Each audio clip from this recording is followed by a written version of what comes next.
So what's your experience of collaborating with Shell Advanced Motorcycles? Well, Shell Advance is a very, very iconic brand. I remember when I was in school and college, I had a motorcycle, and I would always put exactly that engine oil.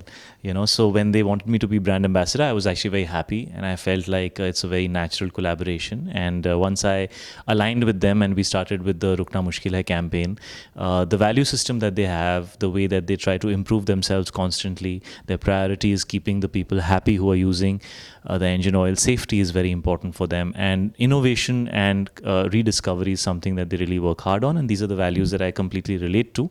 So it's been a very natural kind of alignment and collaboration.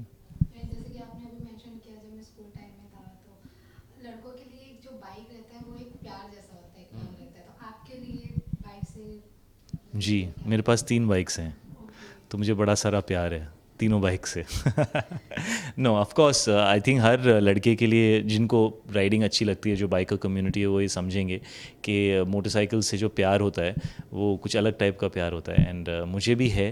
I think riding makes you feel liberated, एक sense of freedom मिलता है आपको, और it just takes you to different places. As friends आप साथ में travel कर सकते हैं, नई नई जगहें देख सकते हैं, नए एक्सपीरियंसेस साथ में कर सकते हैं। So of course, riding is very special, and I am a rider at heart always. Even जब हम किसी ब्रांड के बारे में सोचते हैं, हमें आपके पास ऑफर आता होगा तो आप सोचते होंगे कि ये मुझे क्यों कोलैब करना है, तो आप ये जो शेल एडवांस मोटरसाइकिल है तो आपको क्या कुछ इंस्पायर किया इससे रिलेटेड या आपको लगा कि नहीं मुझे कोलैब करना चाहिए? नहीं, क्वालिटी बहुत अच्छी है, प्रोडक्ट बहुत अच्छा है, और कई सालों से इंडियन कंज्यूमर बेस को सपोर्ट कर रहा है, और यहाँ की राइडिंग कंडीशंस जो होती हैं वो बाकी देशों से बहुत अलग हैं, तो उनका एक्सपीरियंस है, अंडरस्टैंडिंग है, और कंसिस्टेंसी है। इतने सालों से जो कंसिस्टेंटली परफॉर्म कर रहे हैं, तो उसमें तो कोई सवाल ही नहीं है।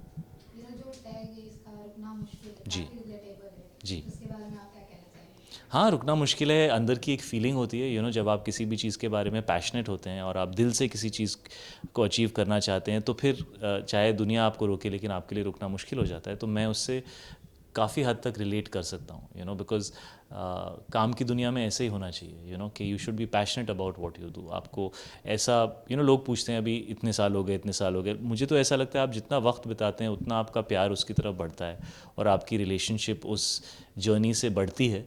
तो रुकना मुश्किल है, अब तो 2.0 है, this is our second year together, so I totally relate to the tagline. Even personal life में कब आपको ऐसा लगा कि नहीं, मतलब रुकना मुश्किल है, आपको ऐसा लगा होगा कि नहीं अब मुझे कंटिन्यूटी बढ़ानी है और ज़्यादा? आई थिंक पर्सनल लाइफ में आई थिंक रिश्ते ऐसे होते हैं, अगर आपके रिश्ते स्ट्रॉन्ग हैं तो उनको ऐसा लगता है आपको कि इस रिश्ते को आप और आगे बढ़ा सकते हैं, तो वो है। But I think this is more like about feeling, like it's like an inspirational line which is more relatable in the world of your aspirations या आपके personal ambitions, so या आपके professional ambitions, मैं उसके साथ relate करता हूँ। Even जैसे कि अगर बाइक की बात करें तो आपकी जो मूवीज़ है, कबीर सिंह जैसे बहुत सारी मूवीज़ है, उसमें आपने लोगों को काफ़ी इंस्पायर किया बाइक से रिलेटेड लेकर, बाइक को लेकर। और आपकी जो पर्सनल लाइफ है उसमें बाइकर्स या फिर राइडिंग को लेकर आपका क्या कुछ अलग रहता है, क्या कुछ चेंजेस रहता है रियल लाइफ और रियल किस चीज़ से लाइफ? चेंजेस? सिर्फ सेफ्टी गियर पहनो और दोस्तों के साथ जाओ, जब ट्रैफिक कम हो तब जाओ, और हमेशा ride safe and use Shell Advance, simple. Even after great success of Teri Baaton में ऐसा उलझा जिया, लोगों ने काफ़ी पसंद किया, जो स्टोरी था, आपकी केमिस्ट्री थी कृति सेनन के बाद, उसके बाद अभी आपका प्रोजेक्ट्स आ रहे हैं देवा और अश्वत्थामा, उसके बारे में क्या कहना चाहेंगे आप? देवा हाफ वे थ्रू हो चुकी है और आधी बची है, और एक बहुत ही इंटरेस्टिंग दुनिया है देवा की, और मैं उसमें अभी काफ़ी इमर्स्ड हूँ, और इस साल हम फिल्म रिलीज़ करेंगे, और फिल्म में मेरे साथ पूजा हेगड़े हैं और बहुत सारे एक्टर्स हैं।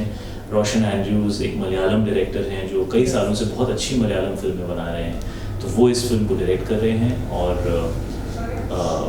उस दुनिया को सबसे अच्छी तरह वो समझते हैं, और बॉम्बे की अंडरबेली की वर्ल्ड है देवा की, और एक्शन है, थोड़ा मासी कैरेक्टर भी है, लेकिन एक थ्रिल भी है फिल्म के अंदर, तो काफ़ी सारी चीज़ें हैं। जब फिल्म के प्रोमोज आएंगे तो आपको पता चलेगा। और अश्वत्थामा भी बहुत अर्ली है, अभी तो सिर्फ अनाउंसमेंट हुआ, but yes that is also on agenda. Even अगर बात करें तो कैरेक्टर आपका पहले से काफ़ी कुछ डिफरेंट हो गया है जी। पहले आप एकदम मतलब लोगों को लगता था कि सॉफ्ट बॉय ऐसा समथिंग था, अब जी। काफ़ी चेंजेस हो गए, तो जी। उसके बारे में क्या कहेंगे? अच्छा है, थोड़ा अलग अलग चीज़ें करनी चाहिए, नहीं तो फिर ऑडियंस बोलती है यार ये एक्टर तो वही सेम करते रहता है, तो ऑफ कोर्स मैं खुद बोर हो जाता हूँ, तो कुछ नया करने की कोशिश कर रहा हूँ, हर फिल्म में कुछ अलग करने की कोशिश कर रहा हूँ, इंटेंस कैरेक्टर्स भी, रोमांटिक भी, अगर अच्छी कोई कॉमेडी फिल्म मिलेगी I would love to do that also, so just try to different things. Okay, thank you so much. Thank you.